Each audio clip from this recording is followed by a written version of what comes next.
আচ্ছা, এখানে সবাই জানে? সবাই জানে, একমাত্র তুমি একটা বোকা মেয়ে। তুমি কিচ্ছু জানো না, তুমি কিচ্ছু বুঝতেই পারোনি।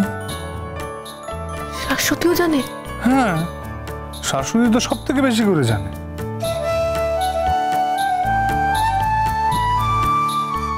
আর আদি স্যার, ম্যাম? সবাই জানে, কিন্তু তোমার ম্যাম তিনি অনেকবার চেয়েছিলেন তোমাকে সত্যি কথাটা বলে দেওয়ার জন্য। আমি স্ট্রিক্টলি বারণ করে দিয়েছিলাম। আর আমার দিদি, ঈশানদা, এসিপি স্যার, তারা? সবাই জানে, সবাই শঙ্করদেব রায়চৌধুরী এবং মোহর এদের বিয়েতে এসছে। বুঝেছ? ইডিয়েট।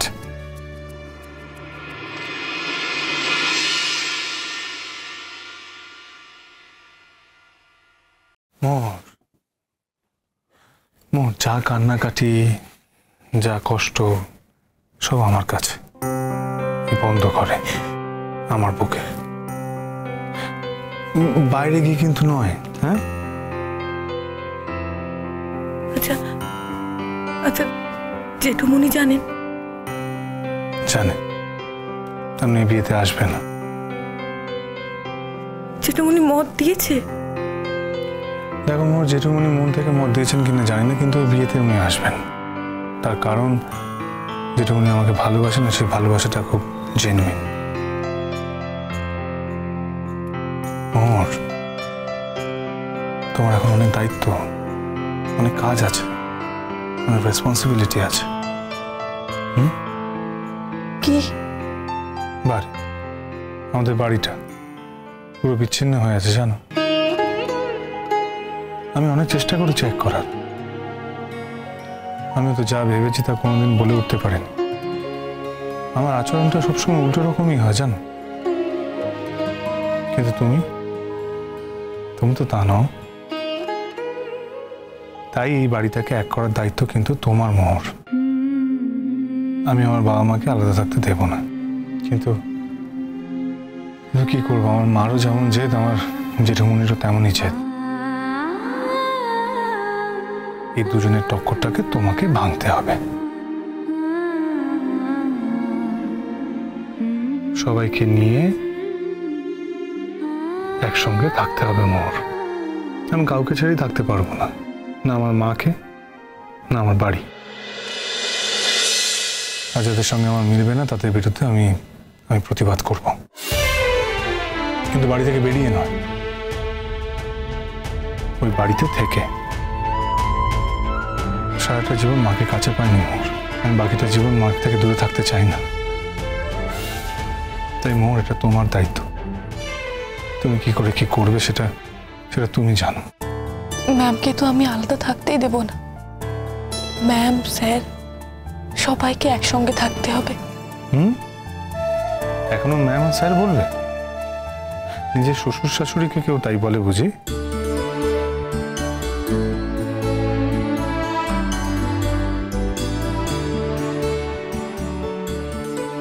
মোহর, এত লজ্জা পাচ্ছ কেন?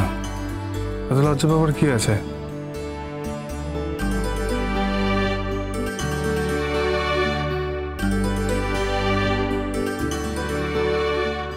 চোখ খোলো মোহর, চোখটা খোলো।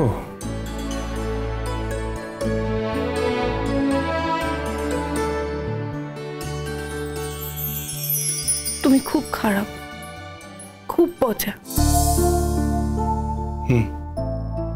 আমি খুব খারাপ, খুব পচা, জানি তো। কিন্তু তুমি যদি আবার আমার সাথে এরকম দুষ্টুমি করো, আমি কিন্তু এর থেকেও বেশি কঠিন শাস্তি দেবো। না না, আমি আর কখনো কিছু বলবো না। শিওর? শিওর। মোহর, হয়তো আমার ওই বাড়িতে তোমাকে অনেকেই মেনে নেবেন না, কিন্তু এই লড়াইটা তোমাকে জিততেই হবে।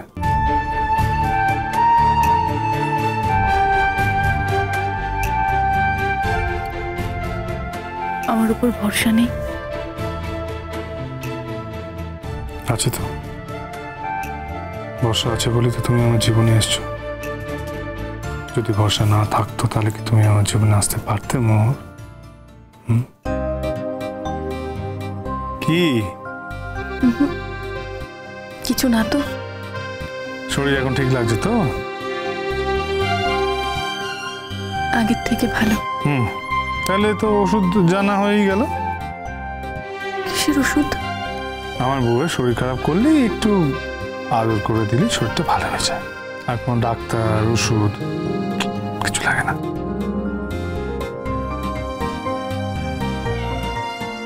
আদর ভালো হচ্ছে না কিন্তু। জানি তো ভালো হচ্ছে না। ভালো কখন হয়েছে নাকি? ভালো হয়নি তো, তাই দেখি না আর কতটা খারাপ হয়। যা।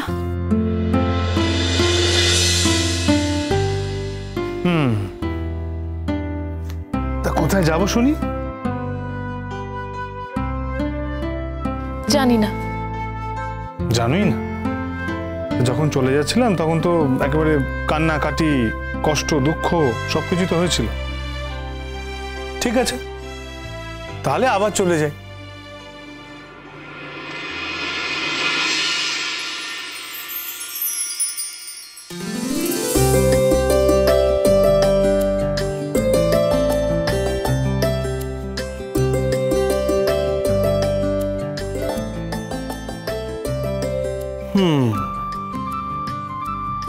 কোথায় যাব? কোথায়? কোথাও যাবার উপায় রেখেছো তুমি? একেবারে বেঁধেই তো ফেলেছো। কেন মনে নেই?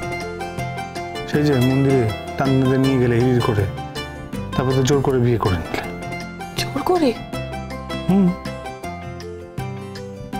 জোর করেই তো। আরে বাবা, আমি তো আর বিয়ে করতে চাইনি। এখন সব দোষ আমার, তাই তো? এখন সব দোষ তোমার, তাই তো? শুধু তো আমিই ভালোবেসেছি, তুমি তো আর আমাকে ভালোবাসোনি, তাই না? বাসিনি, ভালোবাসি না, কখনো ভালোবাসিনি, এখনো ভালোবাসি না। আচ্ছা ঠিক আছে, ভালোবাসতে হবে না, এমন করে থাকলেই হবে। তাই বুঝি?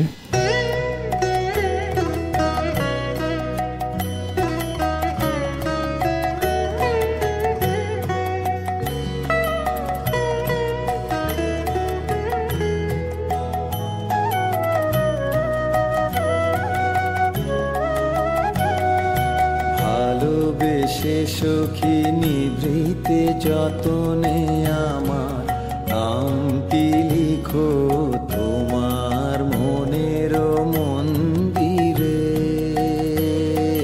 ভালোবেসে সখী নিভৃতে যতনে আমার নামটি লিখো তোমার মনের মন্দিরে। আমারও পরাণে যে গান বাজিছে তাহার তালটি শিখো তোমার চরণ মঞ্জিরে। ভালোবেসে সখী নিভৃতে যতনে আমার নামটি লিখো তোমার মনের মন্দিরে।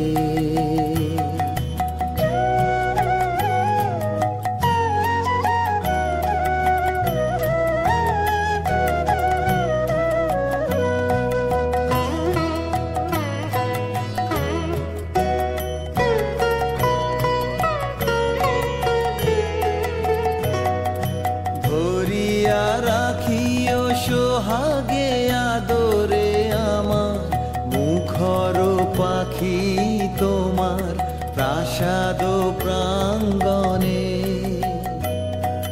মনে করে সখী বাঁধিয়া রাখিও আমার হাতেরও রাখি তোমার কনক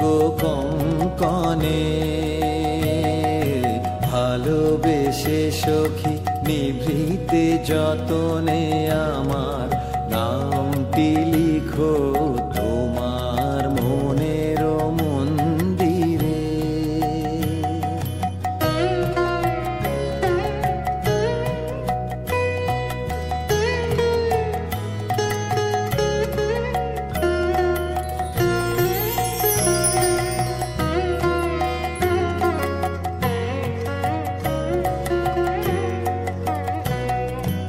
আমারও লতার একটি মুকুল ভুলিয়া তুলিয়া রেখো তোমার অলোক বন্ধনে।